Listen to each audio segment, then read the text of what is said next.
Breast cancer is the most common type of life-threatening cancer and the second most common cause of death from cancer in women in the United States. In 2013, about 39,620 women died from breast cancer. In our country, more than 2.9 million women currently have breast cancer or have a history of breast cancer. If you're here today, then I probably don't need to raise your awareness about breast cancer or about cancer in general. Some of you may be patients with cancer, some of you survivors of cancer, and some of you caregivers of people who have or had cancer. Without a doubt, all of you here have been touched by cancer in one way or another. Cancer is no stranger to all of us. In recent years, however, I've heard many people arguing over the efficacy of raising awareness. It seems like everyone is raising awareness these days for something. There are awareness campaigns about autism, international conflicts, eating disorders, climate change, animal rights, poverty, drunk driving, domestic violence. All of these awareness campaigns raise the question, how does raising awareness really help? What's the point? While I cannot speak to the value of raising awareness about the rainforest or many of the other campaigns you're likely familiar with, I do know a good bit about raising awareness about cancer and how it makes an impact. There are currently multiple treatment options for people who are diagnosed with breast cancer today. Some of them are even tailor-made to fit specific cancer-causing genetic mutations, such as HER2 or EGFR. Such treatments are a huge advantage because they kill cancer cells preferentially rather than killing all cells that divide quickly, like traditional chemotherapies, and thus have far fewer negative side effects. Unfortunately, treatments like this only exist for a very select set of cancers, and most breast cancers and most other cancers can only be cured with surgery, radiation, and traditional chemotherapy. I used to think that cures were based on luck alone, but that is not the case. Scientific research is funded by three sources: pharmaceutical companies, government grants, and nonprofit foundations and charities. Pharmaceutical companies fund the vast majority of drug research. I do not believe that all pharmaceutical companies are evil, but I do believe that as businesses they are motivated by profits. And profits are made when new drugs treat lots of people. As a result, drug research is much more likely to be funded if it targets a disease that is more common. For example, childhood cancer is particularly rare. St. Jude Children's Hospital currently spends more money on childhood cancer than the United States government does. It is also no coincidence that the cure rate for the most common type of childhood cancer is acute lymphoblastic leukemia, which affects about 3,000 children in the country per year, is about 94% now. About 200 children per year get diagnosed with Ewing sarcoma, the cancer I have, and the cure rate for that is 56%. An even rarer childhood brain tumor, called DIPG, diffuse intrinsic pontine glioma, has a cure rate of 0%. The more common the disease, the more research funding it gets, and the more likely the disease is to have treatment options. This is why awareness is so important. Unless we have millions of dollars to give, awareness is the only way that we can influence what types of research are funded by pharmaceutical companies and the government. Awareness is the way to find more treatment options for more types of cancers, from various breast cancers to various childhood cancers. There's a second reason why cancer awareness is so important to me. It is important for all of us to understand the impact that cancer caregivers have on their loved ones fighting cancer. Because the relationship between a patient with cancer and every caregiver they interact with is a sacred relationship with the potential to heal. To fully explain what I mean by this, I'll tell you a story, my own cancer story. For those of you who've already heard the details, I hope you don't mind hearing them again. May 6, 2010 was a Thursday. It was a hot, sticky day down here in southern Mississippi, and I had just returned from my exciting freshman year at Rose College in Memphis, Tennessee. I was home for the summer, but not planning on being home for long. I'd been selected to complete a research fellowship at St. Jude Children's Hospital. It would be my first time doing scientific research, and it was going going to be on childhood cancer at a famous hospital. As a pre-med student, I couldn't think of many things more exciting than that. But before I returned to Memphis, I had an appointment with an orthopedist in Hattiesburg to get some MRI results from an inconvenient, reoccurring pain in my right leg. I assumed there was a cartilage tear from all the dancing at college parties. I was wrong. I remember when the doctor walked into the room. For once, my eager smile was not reciprocated. He did not make eye contact. He sat down on a stool. I wondered if this meant that I did need surgery, that I wasn't going to get to do my research project. I broke the silence. "What is it?" I said. He mumbled something about abnormal tissue. I didn't like the sound of that, and I wanted to eliminate the worst-case scenario as quickly as possible. So I blurted out, "Is it cancer?" I expected a strong no, or even a laugh. It was impossible for the answer to be yes. But then it happened. The worst moment of my life. A few seconds of silence as he stared at the ground.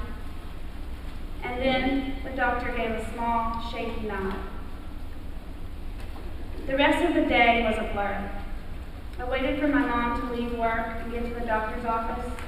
I focused on trying not to throw up. I kept trying to wake up from what had to be a nightmare. I saw my mother weep for the first time in my life, the entire drive home from the clinic. I was too afraid to cry. It was Ewing's sarcoma, a childhood bone cancer that occurs most often in teenage boys. It was not common or predictable or even medically explicable. I was 1 in 2 million. I was simply one of the unlucky ones. And at the time, that's all I thought I was, unlucky. From May of 2010 to May of 2011, I took a leave of absence from college and spent an entire year at St. Jude being treated for my cancer. My mom and little sister Flynn picked up their lives to fight with me. There were many moments from that year that I would rather not remember. The 15 cycles of chemotherapy, 3 to 5 days long, spent inpatient because I was dry heaving the entire time.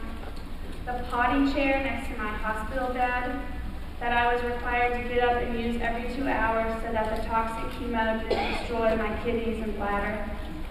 The way it felt like ants were crawling down my throat for days after each chemotherapy session. The limb-sparing surgery that removed my tibia and knee and replaced them with titanium, and the daily painstaking physical therapy that followed just so I could learn to walk again. Being told I would always have a noticeable limp and never be able to wear high heels. The way my friends in college down the road moved on with their lives while mine was put on pause. The realization that my dreams of returning to college and getting into medical school would probably never become a reality because even if I did survive, I might never regain my strength or mental capacity.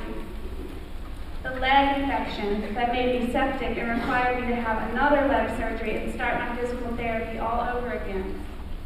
Being told that a friend from St. Jude had relapsed, or worse, being told that my friend Odie had died. There were moments that year that made me feel like surviving was not worth it. Moments so miserable that I considered giving up. So how did I make it? While it is true that my tumor did respond to chemotherapy, I needed more than that to save me. I knew that I wouldn't survive unless I completed all of my chemo sessions, and each one chipped away at my motivation, my strength, and my will to live. There were 2 things that gave me my strength back. The first one that I will talk about is the hospital where I was treated. I know this is not a St. Jude fundraiser, and I'm not trying to make it one. But St. Jude taught me the magic in relationships can be harnessed to motivate and heal. It is difficult to explain the magic of St. Jude in words, but you deserve my best try. Close your eyes and picture what it must feel like to be so sick during the point in your life that you thought was going to be the very best, not the very worst. And everywhere around you there are children, babies even, with the same awful disease, taking the same awful medications that kill part of them in order to save the rest. But even in spite of this, every single employee you meet, From your own doctors and nurses to the chef in K Cafe to that lady in the gift shop who knows your name, is full of hope and joy. Not sadness or despair or anger at such an unfair universe, but joy.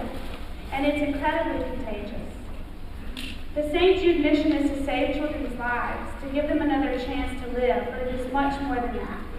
The St. Jude mission is to make each moment left in life count, based on an understanding that life is too short and fragile and delicate and full of chance to waste a second. This applies to every patient, whether his or her prognosis is promising or grave.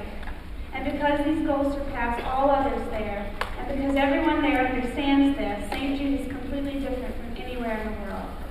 It becomes a place with no barriers of race or social class or language, a place where different religions pray together because they realize we are all equally in need of a God, a place where money no longer means anything, and love and family mean everything. It becomes a place that changes a person forever. I cannot say for certain that had I received treatment elsewhere that I would have had the same medical outcome. After all, the medical knowledge that St. Jude pioneered for the treatment of Ewing sarcoma is freely shared with the medical community. But I can say for certain, had I been treated anywhere else, my family would be in medical debt for the rest of my life, and I would have lost much more than my hair and my tibia. I would have lost my spirit, my joy, and my hope. The second source of strength for me that year was my family. Thanks to all the teachers I met in Martin, my mom was able to take an entire year off of work just to live with me in Memphis. She did everything for me that year. From feeding me, to pushing my wheelchair, to bathing me when I was too weak to do it myself at the age of 20. My little sister Flynn uprooted her life and was homeschooled her 8th grade year just so she could be with me too, right as she was becoming a teenager. She knew better than anyone how to annoy me, but also how to make me laugh. My older sister Ann Houston spent her senior year of college going back and forth between Ole Miss and St. Jude, never once complaining about all the exciting events in her senior year that she had to miss out on. Because of the love I received from St. Jude and from my family, my year of cancer treatment, though it did have a lot of downs, also had a lot of ups. The healing that is found in love, in caregivers, whether they are physicians or family members, should not be kept a secret. It is something that we should also spread awareness about. Caregivers hold great power in their ability to love, encourage, support patients with cancer. It is the caregiver's fight too. The final thing that I want to discuss today is my understanding of God and how it was changed by my experience with cancer. I will start with a quote that is said to have been scratched into the walls of the concentration camp at Auschwitz during World War II. I believe in the sun even when it's not shining. I believe in love even when I don't feel it. I believe in God even when He is silent. While I do not wish to imply that my experience with cancer was anything like that of a Holocaust victim, these words do speak to me, and probably many of you here. I can apply these words to my experience with suffering and my cancer treatment with one exception. I do not believe that God was or is ever silent. I do believe, however, that God's language is not always the same as the language of our expectations. It is not that God is absent or apathetic. I believe that God and God's actions are simply not the ones we would like to invent for Him or her. Perhaps the language of God is even beyond our comprehension most of the time. I believe that all of us have suffered and will suffer at some point. This is what makes us human. Some of us suffer from having breast cancer. Some of us suffer when people we love have cancer. And some of us suffer from something different altogether. But we all suffer. After my experience with cancer, I can no longer think of God as a big, powerful thing in the sky. Perhaps many of you have had the same experience. The God that I have come to have faith in is right here, acting in the space between people. The God I believe in is the reason why children who are dying of cancer are still able to inspire everyone around them. The God I think I know was my mother as she helped me vomit for hours on end during chemo. The God I worship was my little sister as she pushed my wheelchair every single day and skipped a whole year of her life just to do that. The God I adore is the one who created the young man who will become my husband next May. The God I know is the one who infused this little town called Brookhaven with so much love and support that they threw me a welcome home parade when I got back from St. Jude. The God I know did not prevent my cancer or yours, and I'm not sure if he took it away either.